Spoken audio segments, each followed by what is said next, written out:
നമസ്കാരം. ഒരു സീറ്റ് കൊണ്ട് തന്നെ തൃപ്തിപ്പെടേണ്ടി വന്ന ബി.ജെ.പിക്ക് കേരളത്തിൽ അനന്തമായ സാധ്യതകളാണ് ഉണ്ടായിരുന്നത്. പക്ഷേ അത് അവർ തന്നെ കളഞ്ഞുകുളിച്ചു. 2-3 സീറ്റെങ്കിലും ബി.ജെ.പിക്ക് കിട്ടുമെന്ന് ഉറപ്പായിരുന്നു. അതിൻ്റെ തെളിവാണ് ബി.ജെ.പിയുടെ വോട്ട് വിഹിതം കൂടിയത്.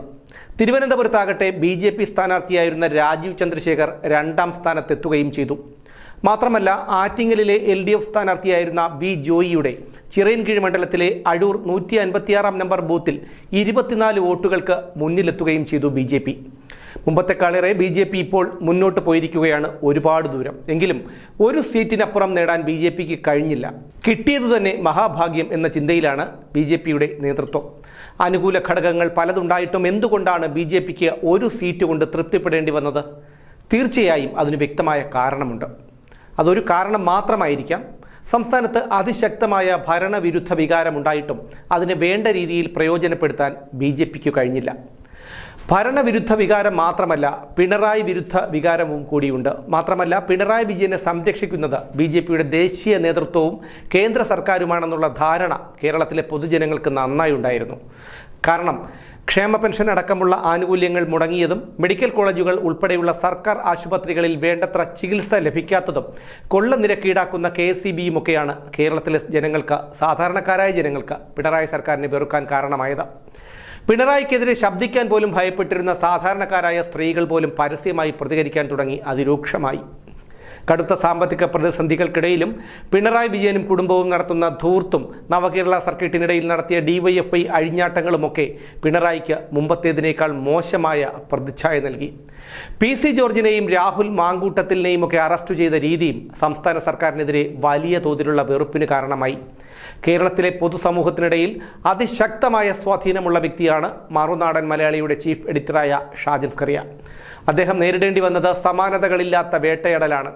തങ്ങൾക്ക് വേണ്ടി ശബ്ദമുയർത്തുന്ന, സംസാരിക്കുന്ന ഒരാളായിട്ടാണ് പൊതുസമൂഹം ഷാജൻ സ്കറിയയെ കാണുന്നത്.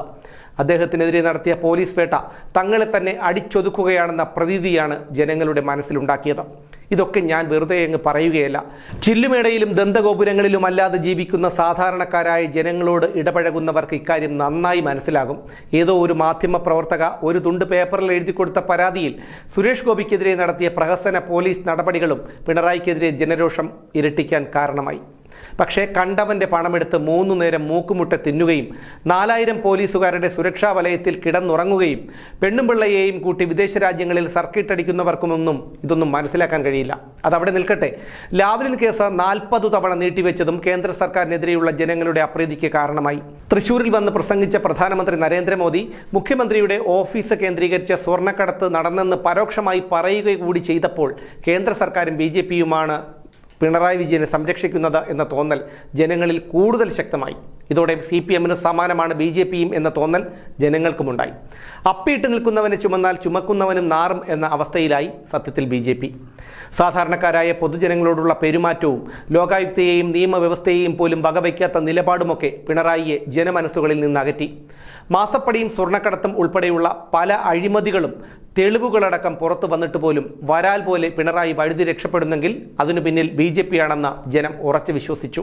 അതായത് കേരളം കണ്ട ഏറ്റവും വെറുക്കപ്പെട്ട മുഖ്യമന്ത്രിയും രാഷ്ട്രീയ നേതാവുമായ പിണറായി വിജയനെ സംരക്ഷിക്കുന്നു എന്ന തോന്നൽ ബി.ജെ.പിക്ക് വലിയ ദോഷമാണ് ഉണ്ടാക്കിയത് എന്ന കാര്യത്തിൽ തർക്കമില്ല.